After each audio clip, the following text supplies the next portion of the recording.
जी तो दोस्तों अस्सलाम वालेकुम, very good morning to all of you.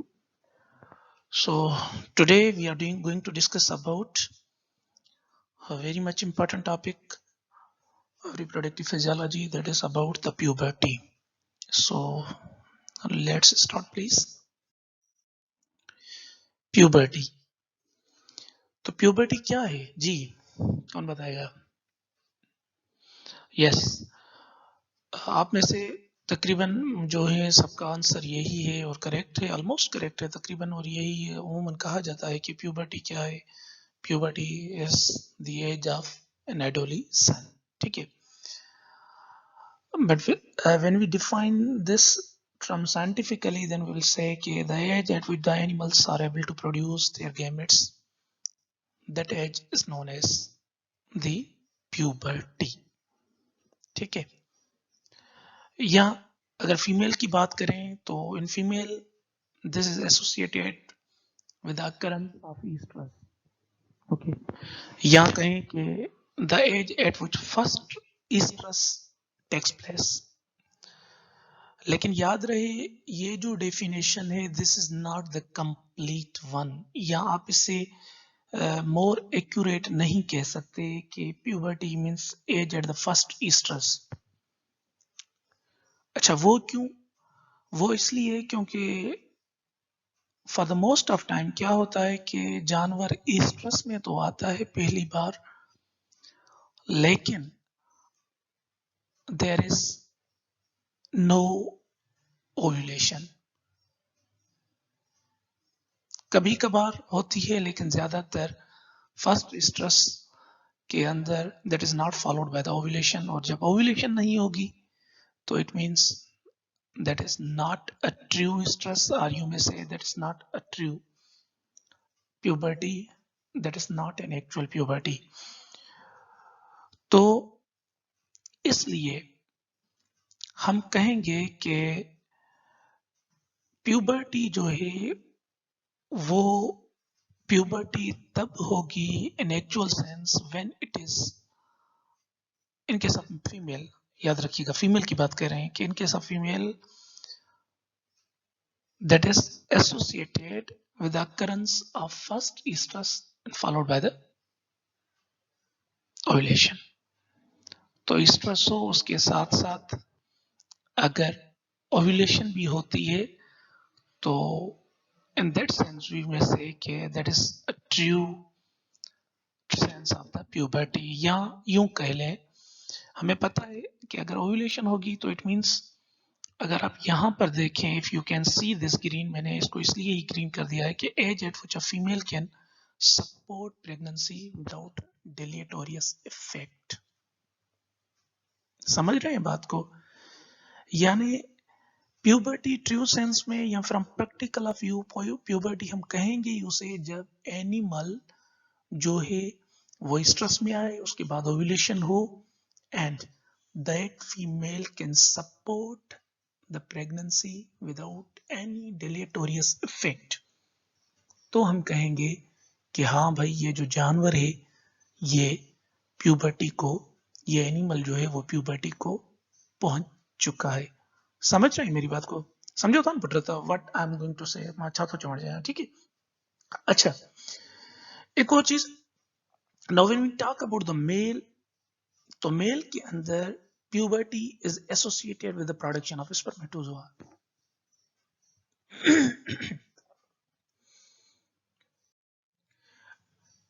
Now try to understand please कि अगर सिर्फ हम ये बात करें कि when the male is able to produce gamete then we may say कि इट इज प्यूबर्टी और he has been reach to the puberty, तो ये भी थोड़ा इनकम्प्लीट होगा और ज्यादा सेंस नहीं बनेगा. तो रियल सेंस में क्या है फिर प्यूबर्टी? अगर हम मेल की बात करें तो मेल की बात करेंगे तो प्यूबर्टी है, this is the age when the ejaculate contains threshold number of spermatozoa. हाँ समझने की कोशिश करो, प्लीज ट्राई टू अंडरस्टैंड कि व्हाट डज इट मीन कि थ्रीशोल्ड नंबर ऑफ स्पर्मेटोजोआ, आपने ये थ्रीशोल्ड का वर्ड सुना होगा केमिस्ट्री में या इवन फिजिक्स में या बायोलॉजी के अंदर, कि when a male contains minimum number of spermatozoa which are required or which are necessary to impregnate a cow, यानी दूसरे अल्फाज में कहें कि मेल के पास इतने उसका जो इजेक्यूलेट हो, जब उसके इजेक्यूलेट में इतने स्पर्मेटोजोआ आ जाएं कि वो फर्टिलाइजेशन कर पाए। समझ रहे हैं बात को? कि यानी अगर कम से कम इतने स्पर्मेटोजोआ है मेल के पास कि वो इतने स्पर्मेटोजोआ है मेल के पास कि वो कंसीव कर पाए फीमेल को, यानी फर्टिलाइजेशन उनके स्पर्मेटोजोआ कर पाए, या यूं भी कह सकते हैं from practical point of view कि puberty in the male, since it defines the ability of the male to provide enough spermatozoa for what? Successful fertilization. I'm repeating this, यानी मेल के पास इतने स्पर्म्स होने चाहिए, सिंपली कहें कि वो female को प्रेग्नेंट कर सके, या इतने स्पर्मेटोजोआ होने चाहिए कि फर्टिलाइजेशन, सक्सेसफुल फर्टिलाइजेशन हो पाए, तो हम कहेंगे कि this male has been reached to the puberty. समझ रहे हैं बात को? Means this is from the practical point of view. वैसे तो इस तरह कहते हैं कि ability to produce gametes, when the male produces the gamete, that age is known as the puberty. But from practical point of view, हम puberty उसे ही कहेंगे when he produces threshold number of spermatozoa or minimum number of the spermatozoa which are sufficient for the fertilization, तो फिर हम कहेंगे कि ये जो मेल है ये प्यूबर्टी को पहुंच चुका है। Is it okay? गुड, आगे चलते हैं। Now the mature animal. अच्छा, अब ये एक और अलग चीज है। अगर मसलन मैं अगर आपसे पूछूंगा कि मैच्योरिटी क्या है, तो आप बस यही कहेंगे कि सर्वस स्पर्मेटोजोआ बनाए तो हम मैच्योर हो गए।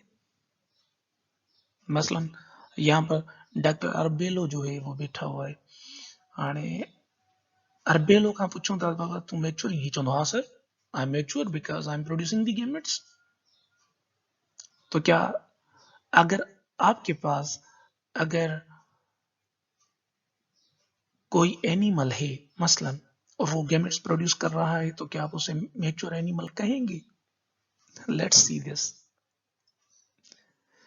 Now what is maturity?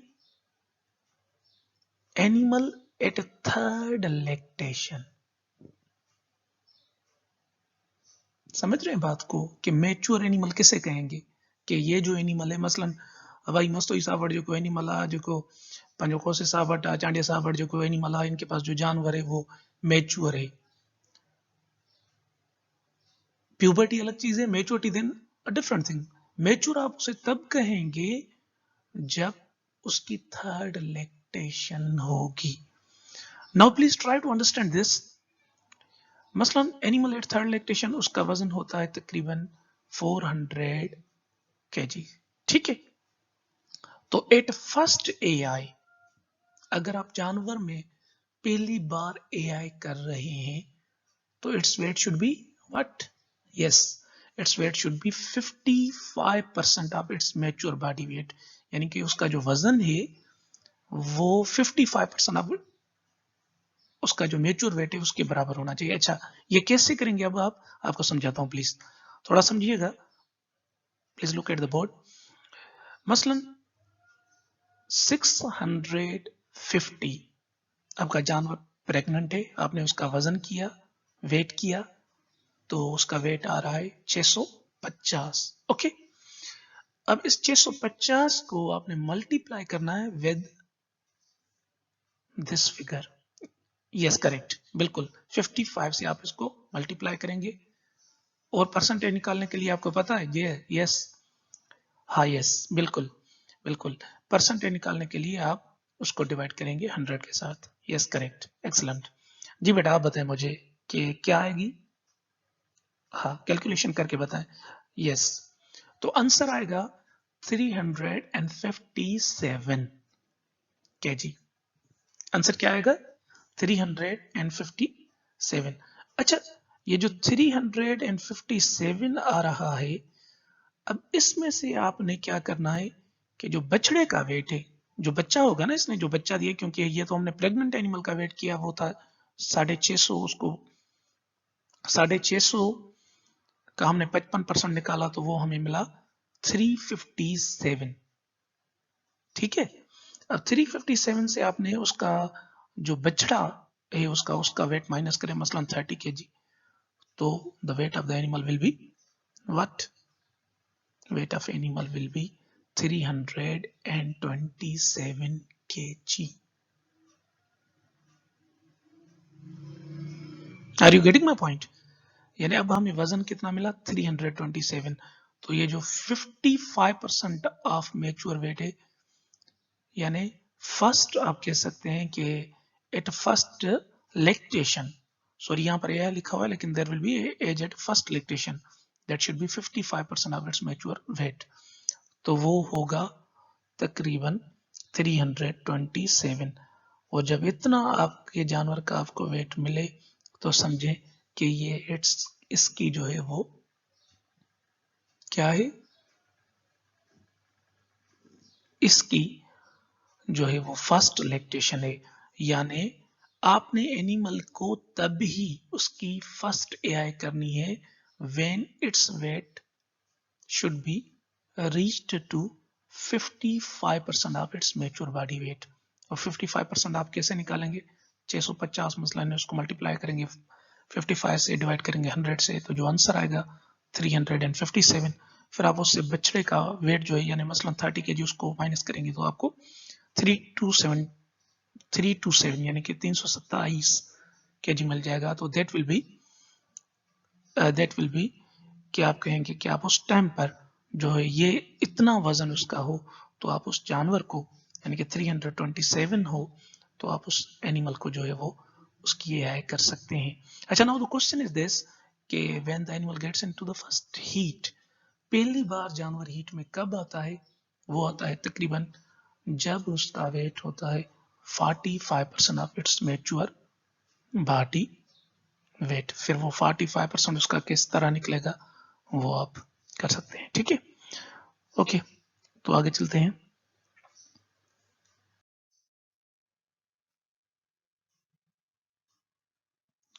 अच्छा, प्यूबर्टी के पीछे जो है वो आप कह सकते हैं कि फिजियोलॉजी क्या है, यहाँ इसके पीछे मैकेनिज्म क्या है, रिक्वायरमेंट इसकी प्यूबर्टी की क्या है। The basic requirement for the puberty is the secretion of GnRH at a good frequency, at the appropriate frequency and quantity to stimulate gonadotropin released by the pituitary. What does it mean? यानी basic जो puberty की requirement है, जो जरूरत है, वो क्या है, जीएनआरएच का बनना अच्छी खासी अमाउंट में। ठीक है, अच्छा जीएनआरएच क्या करेगा, जीएनआरएच का आपको पता है, जी आप बताएं बेटा। बिल्कुल, जीएनआरएच गोनेडोट्रोपिन्स को स्टिमुलेट करेगा, यानी कि गोनेडोट्रोपिन हार्मोन जो है वो उनका रिलीज करवाएगा। जी कौन से गोनेडोट्रोपिन हार्मोन, शाबाश एक्सीलेंट, बिल्कुल एफएसएच एंड एलएच को ये रिलीज करवाएगा फ्रॉम द पिट्यूटरी। ओके, अच्छा गोनेडोट्रोपिन फिर क्या करेंगे, यानी कि ये जो हार्मोन बने तो इनका काम क्या है आपको पता है, जी आप बताएं। बिल्कुल, gametogenesis, steroidogenesis and the development of reproductive tissues. तो ये गोनेडोट्रोपिन हार्मोन्स ये सारे काम करवाएंगे, और हमें पता है जब ये सारे प्रोसेसेस होंगे तो क्या होगा, animal will reach to the puberty. Okay,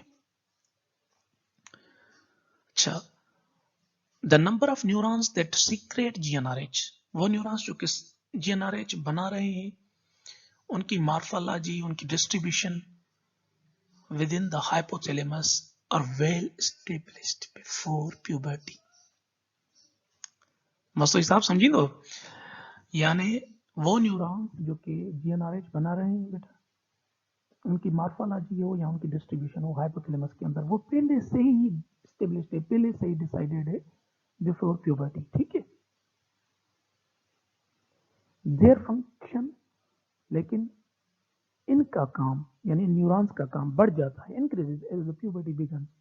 पहले से ही ये वेल एस्टेब्लिश्ड है, ठीक है, विद इन द हाइपोथैलेमस, लेकिन जैसे ही प्यूबर्टी की शुरुआत होती है तो इनका काम जो है वो बढ़ जाता है। ठीक है, वो देखिए किस तरह, आइए देखते हैं। अच्छा, एक्चुअल जो ड्राइवर्स हैं प्यूबर्टी के वो कौन है? वो है ये दीज प्री सिनेप्टिक न्यूरॉन। ठीक है, जिनको आप सेंडिंग न्यूरॉन्स भी कहते हैं। दो होते हैं ना neuron, pre synaptic, post synaptic. Post जो होते हैं वो रिसीविंग न्यूरॉन्स, और प्री सिनेप्टिक न्यूरॉन्स हम सेंडिंग न्यूरॉन्स को कहते हैं। ओके, तो एक्चुअल जो ड्राइवर्स हैं प्यूबर्टी के वो है प्री सिनेप्टिक न्यूरॉन्स। ठीक है, वो है प्री सिनेप्टिक न्यूरॉन्स। अच्छा, ये जो प्री सिनेप्टिक न्यूरॉन्स हैं ये क्या करते हैं? These neurons provide information to the GnRH. They give information, they convey information to the GnRH. ये GnRH तक इंफॉर्मेशन पहुंचाते हैं ताकि ज्यादा से ज्यादा GnRH की सिक्रेशन हो। Are you getting my point? तो समझो था बेटा, समझ रहे हैं? ओके, कि इन प्री सिनेप्टिक न्यूरॉन्स का काम क्या है? सिंपली इनका काम है ये कन्वे करते हैं इंफॉर्मेशन टू द GnRH ताकि ज्यादा से ज्यादा GnRH वो बने। ओके, अच्छा, इन प्रीसिनेप्टिक न्यूरॉन्स का जो काम है उन पे वो असरअंदाज हो सकता है। That may be influenced by what? By nutrition, by environmental और social cues, and by the genetics of the individual. ठीक है, तो ये जो, तो आप बात को समझ रहे हैं कि चलो हमने तो कहा कि प्यूबर्टी में जीएनआरएच इन्वॉल्व है, बिल्कुल है, लेकिन वो जो एक्चुअल ड्राइवर हैं जो कि गाड़ी को चला रहे हैं वो कौन है? जो कि प्यूबर्टी को जो है उसकी स्टार्टिंग में हेल्प कर रहे हैं और जो कि जीएनआरएच की सिक्रीशंस को भी बढ़ा रहे हैं ताकि ज्यादा से ज्यादा जीएनआरएच बने, तो वो है क्या? वो है presynaptic neurons. Okay, are you getting? Okay, great. Let's move. Now, factors affecting puberty. कौन से factors हैं? नंबर फर्स्ट, ब्रीड और जेनेटिक्स। ब्रीड या जेनेटिक्स। ठीक, मिसाल के तौर पर आपको पता होगा कि जो सिमाला ब्रीड्स हैं दे अटेन प्यूबर्टी अर्लियर।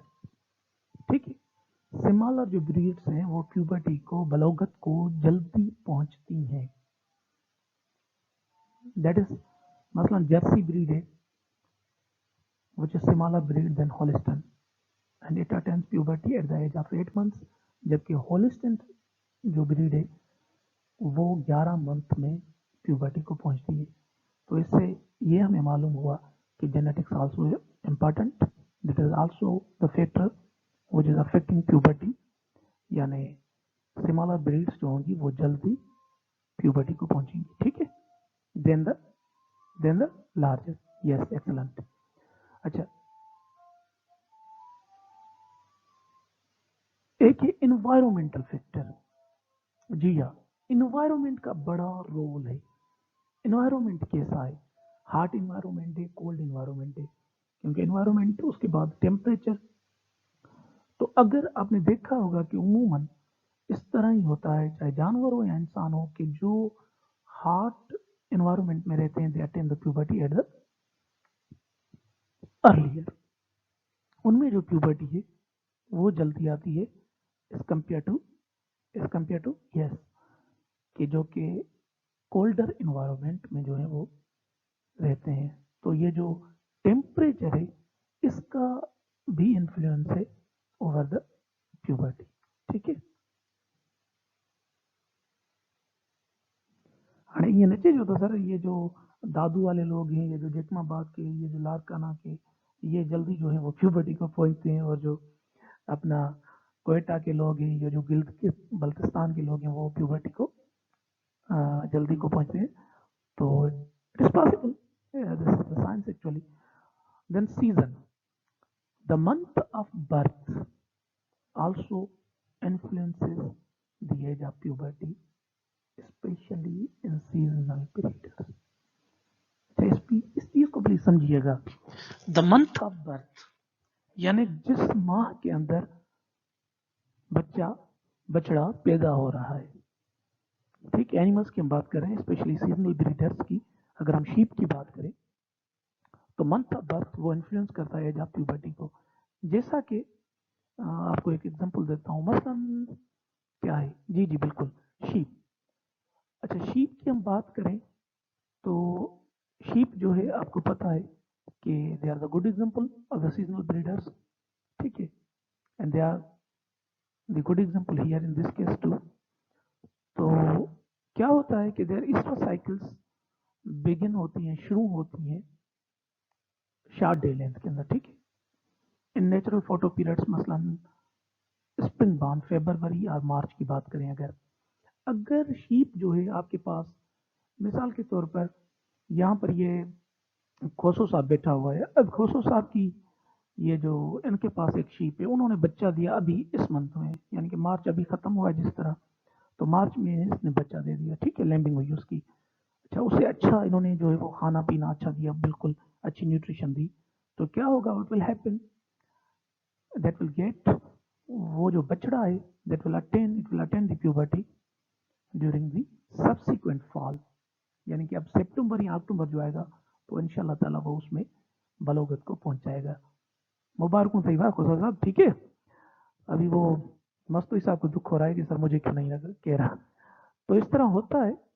तो दिस इज द साइंस कि जो सीजनल ब्रीडर्स हैं उनमें मंथ ऑफ बर्थ उसका बड़ा असर है एट द प्यूबर्टी. यानी कि मार्च में एक बच्चा पैदा हो रहा है तो वो होपफुली वो जो है वो अपना समर के अंदर, सॉरी, होपफुली वो सितंबर अक्टूबर के अंदर वो प्यूबर्टी को पहुंच जाए.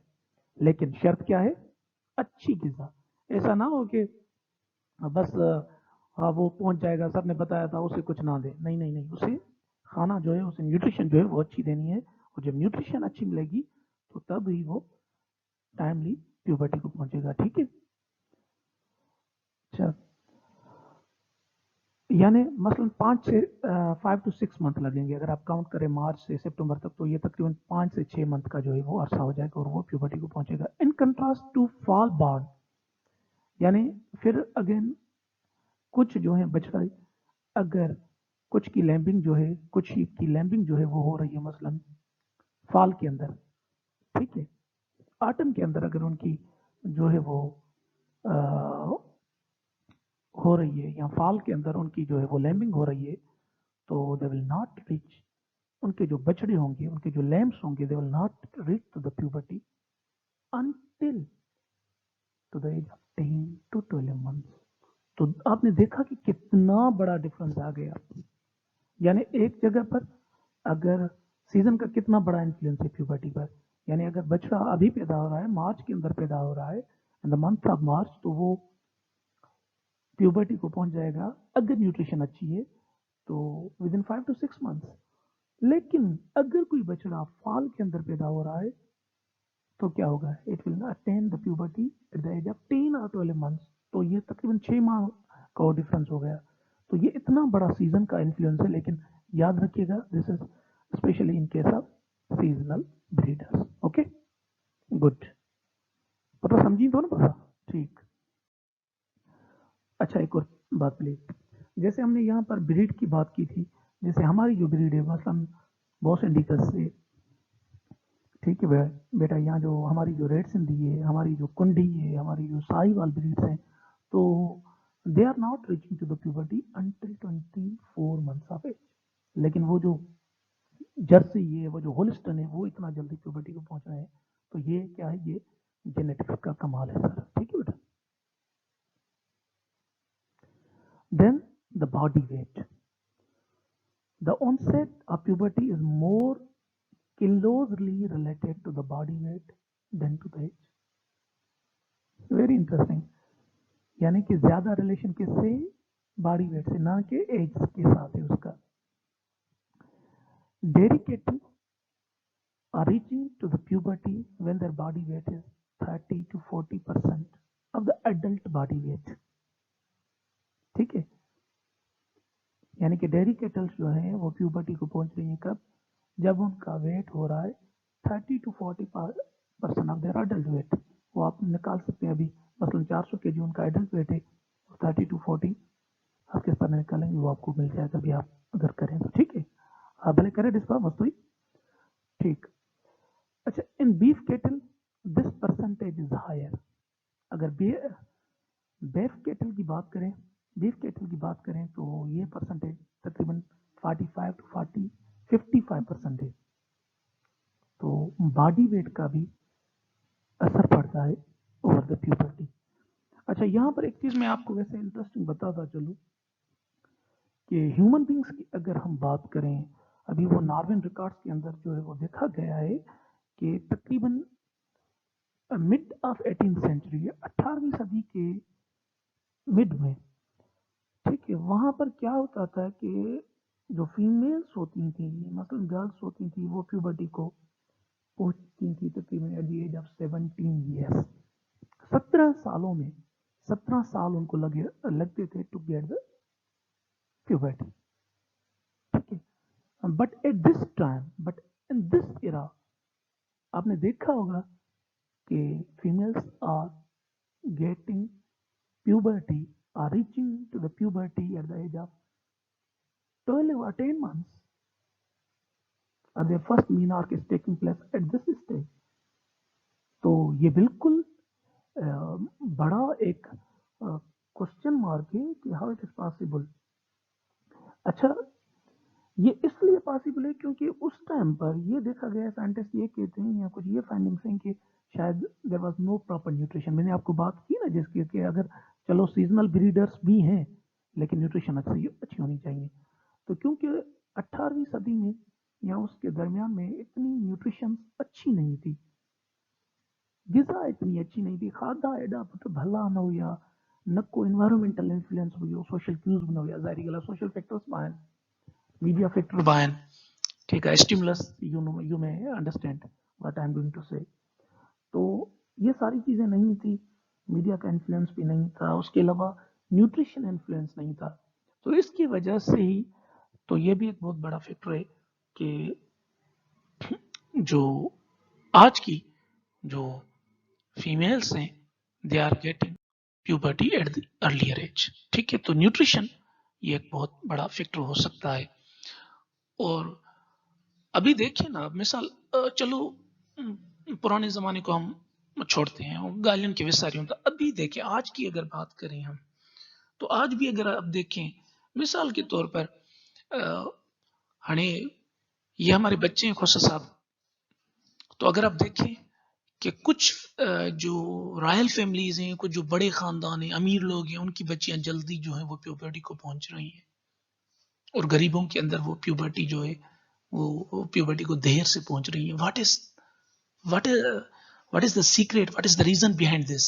रीजन क्या है? The reason is this, the reason is nutrition, the reason is this, reason is खुराक, रीजन चाहे रीजन पुट रहा है खाद हुआ गिजा है। तो इसका बड़ा रोल है न्यूट्रिशन का and the onset of the puberty.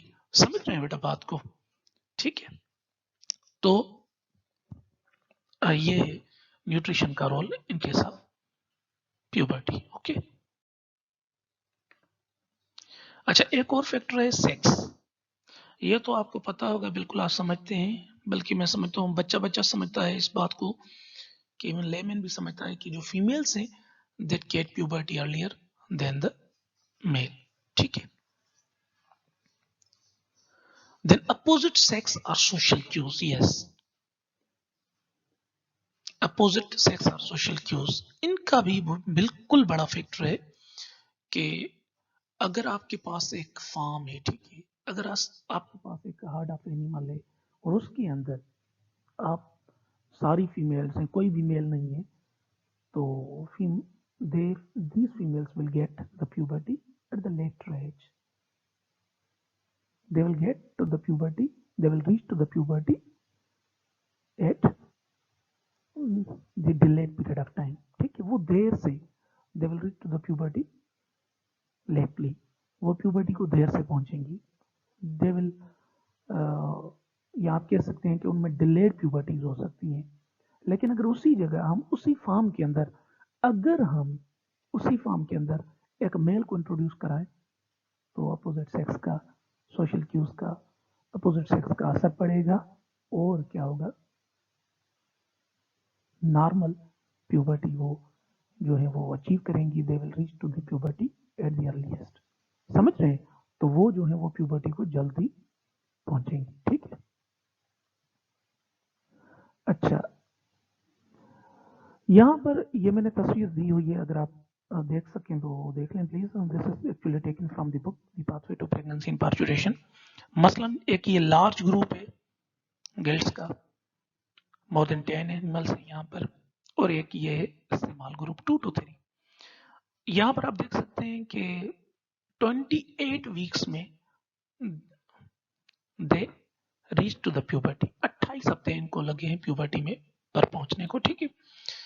और यहाँ पर स्मॉलर ग्रुप है तो देयर इज डिलेड प्यूबर्टी. तो ये भी सोशल क्यूज, तो ये भी फैक्टर्स हैं कि अगर ज्यादा एनिमल्स, इवन फीमेल्स भी हैं, ज्यादा आपस में रहती हैं, एक साथ रहती हैं, तो they will reach to the puberty at the earliest because of the pheromone, because of the local volatile hormone secretions. तो ये भी फिनोमेना वैसे इसके पीछे हो सकता है, या इवन ये भी हो सकता है कि वो कंपटीशन में एक दूसरे से ज्यादा खाएं. तो ये भी पॉसिबल है. वैसे ये मेरा नजरिया है, ये वैसे ये मैं कह रहा हूँ कि ये भी हो सकता है कि अगर ज्यादा हो तो, जिस तरह अगर आप अपनी बात करें, इंसानों की बात करें, हम आपस में बैठते हैं 4-5 बंदे, तो अगर एक रोटी खानी हो तो फिर हम 2-4 जो है वो खा जाते हैं. तो सोशल क्यूज का फैक्टर से अगर लार्ज ग्रुप है तो प्यूबर्टी आप देख सकते हैं 28 वीक, और ये स्मॉलर ग्रुप है तो डिलेड प्यूबर्टी यानी कि 32 वीक्स.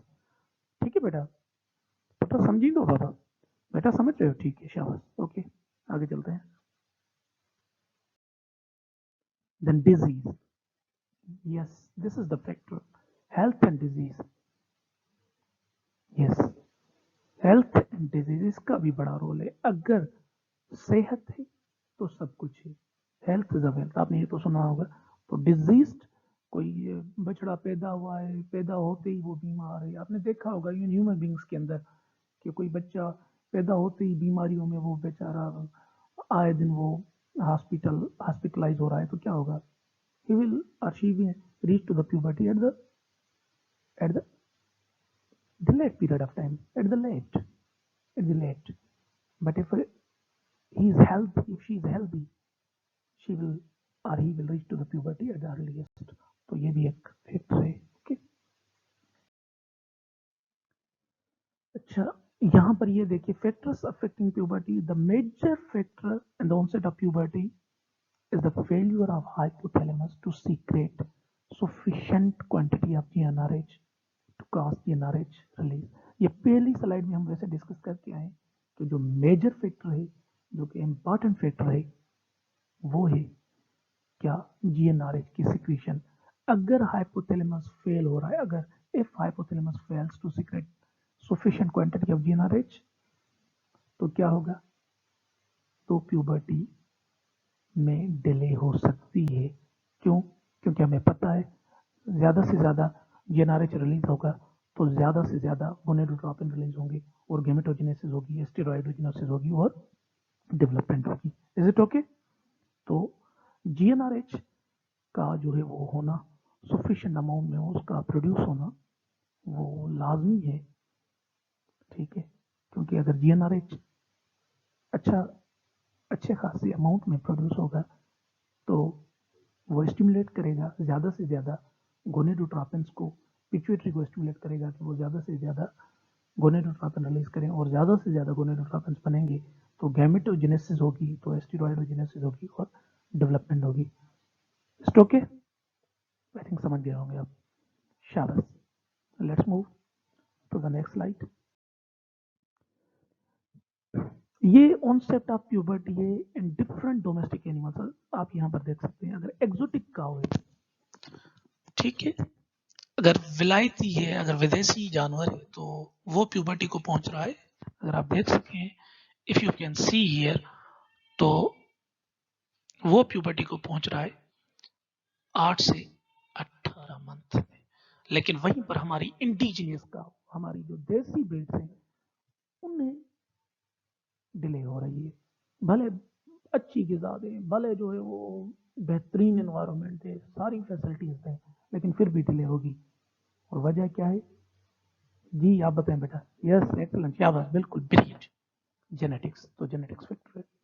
फिर बफेलो की बात करें, बफ की बात करें, बफलो की, तो 24 to 48 मंथ्स, ठीक है। मेयर, ये आप देख सकते हैं। Sheep 8 to 12 months. गोट के अंदर, डो के अंदर 6 to 12 मंथ। साउ की बात करें या बिच की, तो you may see here, this is in front of you, ठीक है। जब मेल की बात करें, तो age at puberty in males, ये फिगर शो कर रही है कि मेल जो है वो प्यूबर्टी को कब पहुंच रहे हैं। लेकिन ये याद रहे कि मेल के अंदर प्यूबर्टी जो है वो लेट से आती है एज कम्पेयर टू द या फीमेल। ओके, ये डेटा है, आप देख सकते हैं। Thank you very much, have a nice day.